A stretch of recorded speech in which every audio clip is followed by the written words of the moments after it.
my son today, Jacob, is 23. And at 2 years, 9 months, he was diagnosed with low functioning autism. Some of you may not know what autism is all about, but it's a spectrum disorder.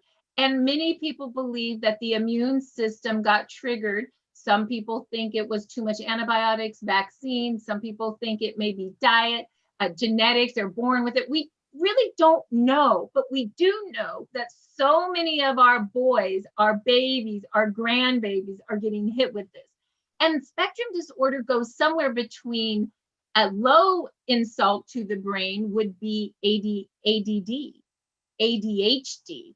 Higher insult to the brain looks more like Asperger's, where the kids still have sensory issues, but they don't have, their cognitive skills are still pretty intact. And then autism is sensory skills aren't right, play skills aren't right, language isn't right, digestion isn't right. Like, it's pretty severe, where children with autism, they don't have receptive or expressive language. They don't know, like, when you call them to come, or they don't know how to talk. And there's lots of behaviors and tantrums because there's so much frustration. And there's many protocols we use as parents to deal with the autism spectrum disorder. And one of the programs I used for a decade was CARD, Center of Autistic Related Disorders. And we used an ABA program, Applied Behavioral Analysis, to help retrain the brain. And that's what we did. And we retrained the gut with gluten, casein-free diets and really strong antifungals and probiotics, because gut and brain go together. You got to heal them both. Well, we're doing all of this. And then at about age 13, Jacob gets his testosterone. And this happens a lot in our boys. We think everything's going well. Testosterone hits. And then all of a sudden they have mass OCD, anxiety. He said he had fire in his brain and he could not sleep at night. And he did not go to school for 6 months because his brain hurt so much. He would spin over and over and over again. What happened to him is, in shop class, he didn't do it, but he thought, this is crazy, right? He thought he cut a little boy's leg off with the saw. And all he did for 6 months is spin that over and over and over again. And it wouldn't stop. And so we kept working through that. We put him on some some serotonin reuptake inhibitors like Prozac. He had to do clozapam for a little while to stop the fire. These are very aggressive drugs, but we're just doing our best to get his brain right. Well, now he's 23 and we're working through it all, but he still gets these attacks, these OCD attacks, this PTSD. Sometimes he'll cry in the bed to me and say, "Mom, my brain's on fire."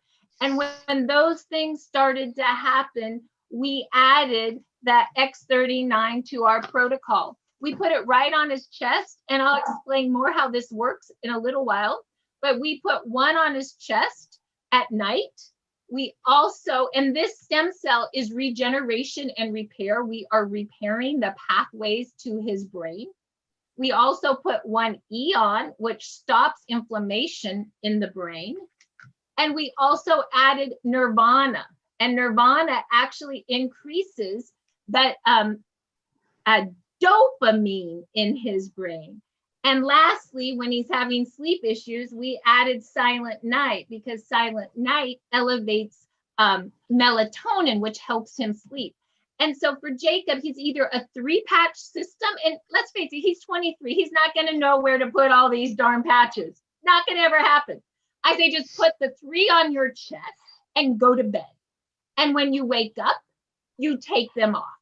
And that's what he does. And when he has trouble sleeping, the 4th patch he adds is Silent Night. And I am telling you, he asks every night for these patches now, because he says, "Mom, I fall asleep and I wake up and I don't have the anxiety and the OCD attack. I just feel better." And any kid on the autism spectrum disorder side of things, what's hard for them is to remember to do things. You have to physically and verbally prompt them on everything, so that he actually remembers to come to me to get patched at night. means that it makes a huge difference on the way he's feeling. And we've been adjusting his Prozac. He does anywhere from 2 to 3 a day to help with OCD. He's trying to get himself down to 2 a day because the side effect of Prozac in some people is erectile dysfunction. And my kid's only 23, and that's really hard on him. It's hard for his self-esteem. And I'm just talking about these real issues because it's real and hard, right? Who wants that for your kid, right? So we are trying to figure out how to make it all work for his brain and his body, right? And then also the clozapam, if you guys know anything about it, is highly addictive. And so now a couple weeks. And so we're just really excited that we're doing some things that are really helping my kid, like make it in the real world as a man at 23.